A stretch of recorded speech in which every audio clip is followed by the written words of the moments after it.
Screen पे एक tweet देख रहे हैं। दरअसल ये एक एडवाइजरी है जिस एडवाइजरी को अमेरिका ने जारी किया है और ये अपने नागरिकों के लिए है। लेकिन हाँ, इसके शब्द अगर पढ़ेंगे तो आपको समझ में आ जाएगा कि अमेरिका क्या कह रहा है और क्या करना चाह रहा है। ये एडवाइजरी खास तौर पर ईरान के लिए जारी की गई है, जिसमें पहला लाइन ये कहा गया है, तुरंत ईरान छोड़ दो और प्लान बनाओ खुद से निकलने का।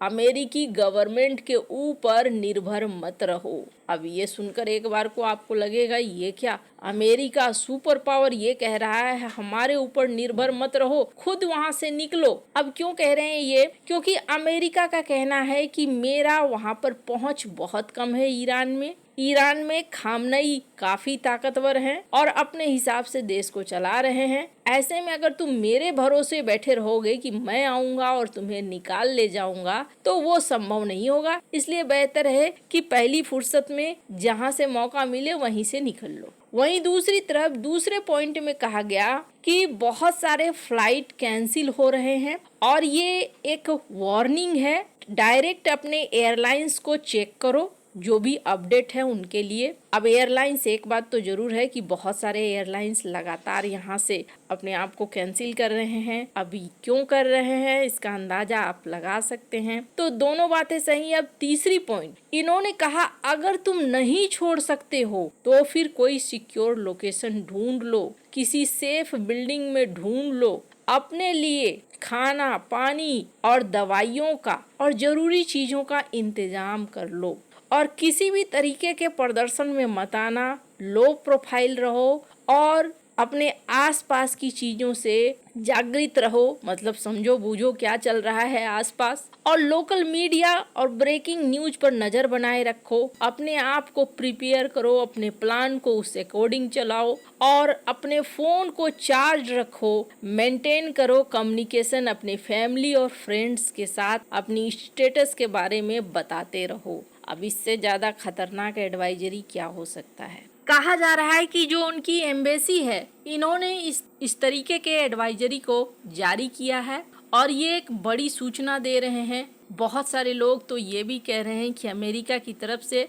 अपने लोगों को कहा गया है कि अगर आपके पास डुअल पासपोर्ट है, यानी आप अमेरिका के भी निवासी हैं और हमारे भी ईरान के भी निवासी हैं, तो छिपाओ कि आप अमेरिका के हैं, ईरान के निवासी बनकर वहां से निकलने की कोशिश करो। और इसके अलावा ये भी कहा जा रहा है कि आप आसपास के देशों में पहुंचे, वहां पर पहुंचकर अगर रहेंगे तो हमारे लिए आसान होगा निकालना। अब जहां एक तरफ ये सब कुछ देख रहे हैं आप, वहीं दूसरी तरफ एक एडवाइजरी देखिए भारत की तरफ से भी जारी की गई है और भारत ने भी कहा है कि हम स्थिति पर नजर बनाए हुए रखे हैं और लोगों को कहा गया है कि भाई आप लोग ध्यान से रहिए और ईरान से तुरंत निकल जाइए। स्क्रीन पर आप देख सकते हैं कि हेल्पलाइन भी जारी किया गया है MEA के द्वारा और ये 3 फरवरी को इशू किया गया, जिसमें कहा गया है कि तुरंत से यहाँ निकल जाइए। करीब 10,000 भारतीय हैं, जिनमें से ज्यादातर छात्र हैं जो ईरान में पढ़ने के लिए गए हैं। अब इस बीच डोनाल्ड ट्रंप का एक ट्वीट आता है और ये कहते हैं कि इराक में भी कुछ बदलाव हो रहे हैं। एक बार फिर से नूर अल मलैकी को बनाया जा रहा है प्राइम मिनिस्टर। जब ये पिछली बार पावर में आए थे तो देश पूरी तरीके से बर्बाद हो गया था, टोटल हंगामा मच गया था और ये फिर से होने नहीं दिया जा सकता है। ये सब के पीछे कारण है उनकी पॉलिसीज और अमेरिका फिर हेल्प नहीं करेगा अगर ऐसा ही चलता रहा इराक में। तो चलो मेक इराक ग्रेट अगेन। तो यहाँ पर डोनाल्ड ट्रंप ने एक बड़ा सा ठेका लिया है और इस ठेके में पहले वो अमेरिका को ग्रेट बना रहे हैं और उसके बाद ये बनाएंगे ईरान को ग्रेट, वेनेजुएला को ग्रेट इन्होंने बना दिया और ईरान के आसपास के लोगों को भी समझा रहे हैं कि तुम लोगों को भी ग्रेट बना देंगे। क्यों समझा रहे हैं? ये समझाने के पीछे कारण ये है कि ईरान की तरफ से एक धमकी दी गई थी और ईरान ने कहा था कि अगर डोनाल्ड ट्रंप ये सोचते हैं कि यहाँ पर आकर वो लड़ाई लड़ के चले जाएंगे तो ऐसा नहीं होगा, ये युद्ध रीजनल वॉर में फैलेगा। अब ईरान की तरफ से क्या किया जा रहा है? अभी ना ये डोनाल्ड ट्रंप ने जो पर्ची भेजी है, इस पर्ची को भेजने की टाइमिंग बड़ी खास है। यहाँ पर ये पर्ची निकली है और इधर दूसरी तरफ ओमान में बैठक हो रही है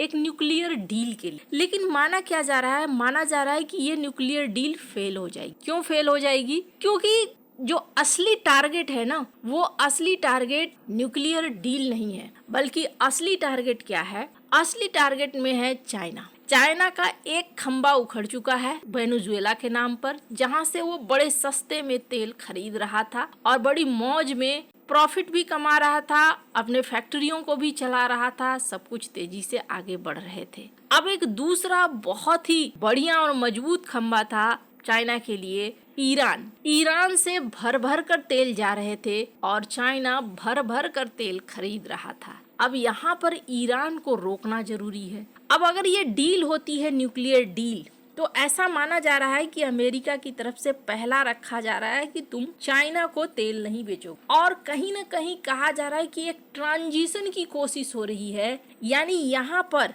किसी और को शासन में लाने की कोशिश हो रही है। बार बार आप देखेंगे रजा पहलवी की मुलाकात कभी ग्राहम से होती है, कभी किसी और अमेरिका के महत्वपूर्ण शख्स के साथ होती है। तो यहाँ पर एक खेला निश्चित है। अब रही बात भारत के साथ, तो भारत के साथ ईरान ने बड़े अच्छे संपर्क दिखाए भी हैं और ईरान ने रिलीज किया है भारत के 8-9 नाविकों को जिन्हें पकड़ा गया था। अभी ईरान जबरदस्त किसी भी टैंकर, किसी भी नाविक, जो भी इनको लगता है इनके रास्ते को, जो भी इनको लगता है कि इनके नियमों को तोड़ रहा है, उन्हें ये पकड़ रहे हैं। अब ऐसा नहीं है कि ईरान खाली बैठा है। ईरान ने यहाँ अपने सबसे खतरनाक मिसाइल को तैनात कर दिया है, खुर्रमशहर 4। ये एक बड़ा मिसाइल है और इसे माना गया था कि इसलिए तैनात कर रहा है कि अगर तुम कोशिश करते हो हमें परेशान करने का और ये डिफेंस डील नहीं होती है, तो फिर हम भी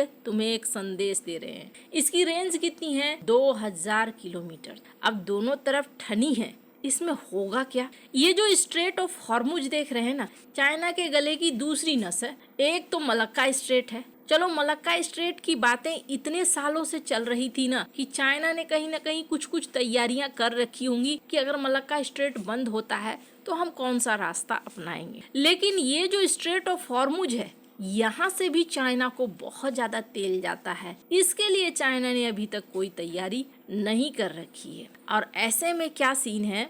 ऐसे में सीन ये है कि चाइना के लिए मुसीबत यहाँ तैयार है। लेकिन इसका मतलब ये नहीं है कि हम भी अछूते रह जाएंगे। रास्ता तो व्यापारिक रास्ता है। अगर एक रीजनल वॉर छिड़ता है और ये वॉर लंबा चलता है तो दो चीजें होंगी, तेल हमारे लिए भी महंगा हो जाएगा और दूसरा बहुत सारे कंपोनेंट्स, बहुत सारी इलेक्ट्रॉनिक्स चीजें भी हमारे लिए महंगी हो सकती हैं, जो इस रास्ते का इस्तेमाल करके अगर भारत तक पहुंचती हैं। वैसे आपको क्या लगता है? इन सब मामले में आपकी क्या राय है? कमेंट कर जरूर बताएं। जल्द मिलते हैं अगले वीडियो में नई खबर के साथ।